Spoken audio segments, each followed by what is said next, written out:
Bienvenidos, gente de buena voluntad. Estoy aquí con Ley, invitado para hacer una entrevista. Cuéntanos, Ley, ¿qué es lo que tenemos para hoy? Bueno, nada, vamos a conocerte un poco, Said, ya que eres uno de los músicos católicos de Venezuela más conocidos, entonces para que nos cuentes cómo ha sido tu experiencia. ¿Cómo fue que comenzaste a acercarte a la Iglesia Católica? Mira, esto es una historia bastante larga, voy a tratar de resumirla, pero básicamente empieza con mi abuela que me llevaba a la iglesia. Yo era el niño que se quedaba dormido en el banco, que no entendía nada de lo que estaba pasando, de lo que estaba haciendo, pero con un profundo cariño y amor hacia Dios y hacia la Virgen que te van inculcando desde pequeño. Entonces fue la semillita. La segunda semillita es que estudié en un colegio católico y pues mi mamá me enseñó a rezar el rosario, y algo que valoro muchísimo porque me recuerdo de muchas cosas que se han olvidado de mi infancia, pero de las pocas que recuerdo es que me sentaba con mi mamá a rezar el rosario, ¿no? Luego yo me alejo, yo cantaba desde pequeño, me gustaba mucho cantar y estaba en un coro de aguinaldos, y en el coro de aguinaldos cantaba como voz de niño, que era sopranista. Cuando me desarrollé, esa voz de sopranista desapareció y entonces dejé de ir, y en consecuencia yo no iba tanto ya a la iglesia. O sea, después de la confirmación yo empecé a vivir una vida totalmente distinta, ajena a la iglesia, más aún que estudiaba religión. O sea, iba a las misas del colegio. De cierta manera, un día, estando en cuarto año del bachillerato, se acerca al salón de clases una joven, y yo estaba con otro grupo de chamos, y la joven me llamó la atención y ella me dice: epa, ¿no te gustaría ir a un retiro? Y como a mí me gustaba la joven, yo le dije: pues sí, claro, yo quiero ir para ese retiro. ¿Dónde es? Entonces se animaron varios, nos fuimos al retiro y encontré en ese retiro las palabras que necesitaba oír de nuevo para que hubiese de nuevo vida, ¿sí? en mí, para que yo me sintiera con esperanza de cierta forma, porque yo ya estaba viviendo, en la adolescencia solemos vivir rebeldes, y ya llega un momento en el que dices, bueno, no le importa a nadie, ¿no? Y dejas simplemente de vivir la vida con plenitud. Entonces ahí empezó todo. Yo empecé a ir al grupo juvenil porque ya me había empatado con esta chama. Entonces luego ella sale del grupo juvenil por ciertas cosas y yo me quedé en el grupo juvenil. Y el día de la consagración del grupo juvenil, que nos consagramos a la Virgen María, pues una de las chicas que cantaba en el coro me dice: ¿por qué tú no cantas? Y entonces canté ese día en la consagración. Ahí pasó algo en mí, o sea, hubo un cambio en mi vida espiritualmente hablando.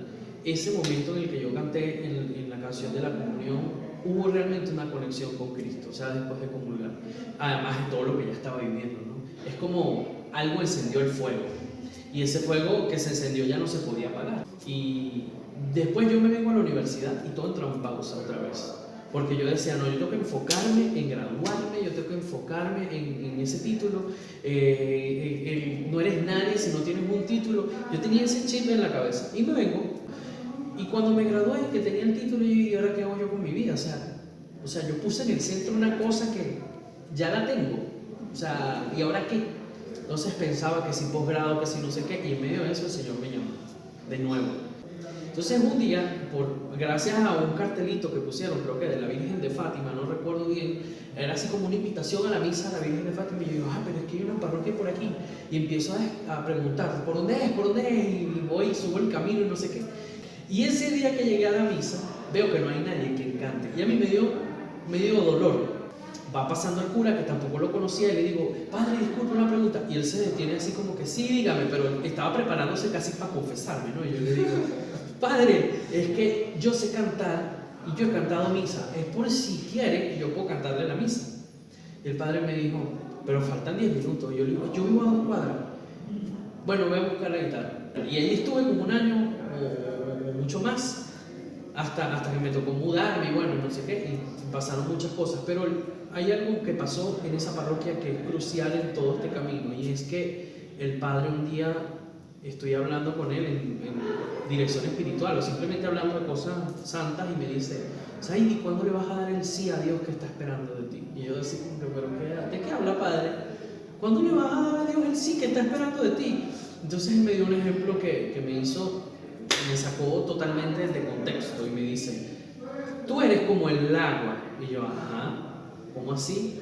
Bueno, que si el agua se estanca, se pudre, pero si el agua corre, el agua da vida cuando corre. Tú tienes que ser como el agua que corre, que da vida, que lleva vida, que transporta vida. Y tú, de cierta forma, transportas y das vida. Eso a mí me interpeló tanto y me hizo entender lo que administro, lo que tengo en mis manos. Me hizo darme cuenta que, oye, lo que tengo en mis manos es un don que Dios me dio para ayudar a otros a encontrar vida. Y qué espectacular fue sentirme realmente especial. O sea, todos tenemos que sentirnos especiales porque Dios de cierta forma nos ha regalado algo con lo cual podemos llevar a los otros a Dios, al bien, a encontrarse con el rostro de Cristo. Pero de esa manera fue como llegué a empezar a hacer música católica, y después de eso tomé la decisión de hacer mi primer sencillo promocional, que es con la canción de Nada te turbe. Entonces salió mi primer sencillo y yo me abrumé